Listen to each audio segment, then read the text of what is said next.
Ça fait partie de notre ADN, je pense. On a un engagement très fort auprès du label Lucie, qui est une pierre angulaire de notre fonctionnement. On a un plan stratégique sur lequel la RSE est également très centrale. On a une volonté de réduire notre empreinte carbone de 30% d'ici 2030. Sur la partie informatique, grosso modo 80% du bilan carbone d'une DSI provient du matériel. Des écrans, des smartphones, des portables. Et donc l'idée, c'est de vraiment aller chercher le cœur de ce qu'on peut réduire. C'est cet enjeu-là, c'est-à-dire continuer de donner du bon matériel aux collaborateurs tout en prolongeant la durée de vie du matériel pour arriver à en produire le moins possible, pour consommer le moins possible de carbone. On a un objectif qui est d'accompagner tout le temps nos collaborateurs. Ça passe par des communications, par le fait de faire attention sur ces déplacements, par exemple, en utilisant plus de la visio, en étant en faisant attention sur des trucs bêtes. On n'a pas besoin de mettre la terre entière en copie d'un mail. Voilà, même si un mail, ça va représenter un pouillème par rapport à ce que peut consommer le fait de changer d'écran. Mais quand même, c'est un petit ruisseau qui doit être traité aussi.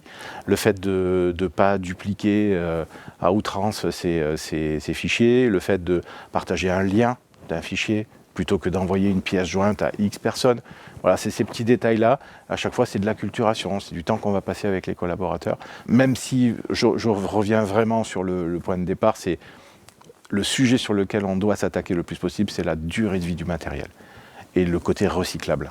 Un collaborateur arrive, on aura plutôt tendance à mettre un matériel qu'on aura recyclé, repréparé, bien renettoyé, mis en forme pour qu'il paraisse neuf, mais il n'est pas neuf.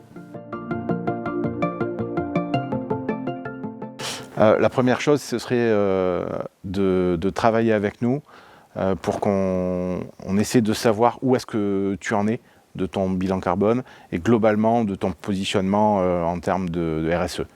Aujourd'hui, c'est un vrai sujet, la RSE pour les entreprises. On a une filiale qui s'appelle Goodwill Management qui est vraiment spécialisée pour ça. Moi, le premier conseil que je pourrais te donner, c'est travailler un petit peu avec Goodwill pour voir déjà où est-ce que tu en es, mesurer ta consommation en carbone, mesurer ton RSE globalement, où est-ce que tu en es, et pouvoir fixer un cap, un plan pour arriver à développer ça. C'est extrêmement important aujourd'hui chez nos clients d'arriver à être compliant au niveau de toutes les nouvelles normalisations qui arrivent, la CSRD, ainsi de suite, d'utiliser ces normes-là pour arriver à réduire son empreinte carbone. Voilà. Donc moi, ce serait le premier conseil. Le deuxième conseil, c'est travailler peut-être avec des fournisseurs qui sont respectueux de l'environnement. Nous, c'est ce qu'on a fait avec TIPCO. Voilà. Je pense qu'aujourd'hui, sur la consommation informatique, c'est vraiment la gestion du matériel qui consomme le plus. Donc, travailler avec des fournisseurs qui sont éco-responsables, c'est extrêmement important. Donc voilà, ce serait le deuxième. Là, par exemple, on est en train de travailler avec les équipes TIPCO pour essayer d'apporter plus de performance dans les PC déjà existants, toujours dans un esprit numérique responsable. Donc concrètement, on a des ordinateurs à 8 Go. Comment les booster à 16 sans racheter de nouveaux ordinateurs. On parle de plus de 1000 machines qui seraient concernées. Donc on travaille à chiffrer d'un point de vue équipement, mais aussi prestations humaines pour être le plus rationnel en déplacement, en prestations et redonner un petit peu de puissance aussi à nos utilisateurs sans avoir un impact carbone très fort. Et le troisième, c'est avoir vraiment en interne, peut-être pour les plus grosses structures, une vraie politique de communication interne sur le fait de dire attention, voilà, on n'a qu'une seule planète, il faut faire attention dans tous les petits détails qu'on peut avoir.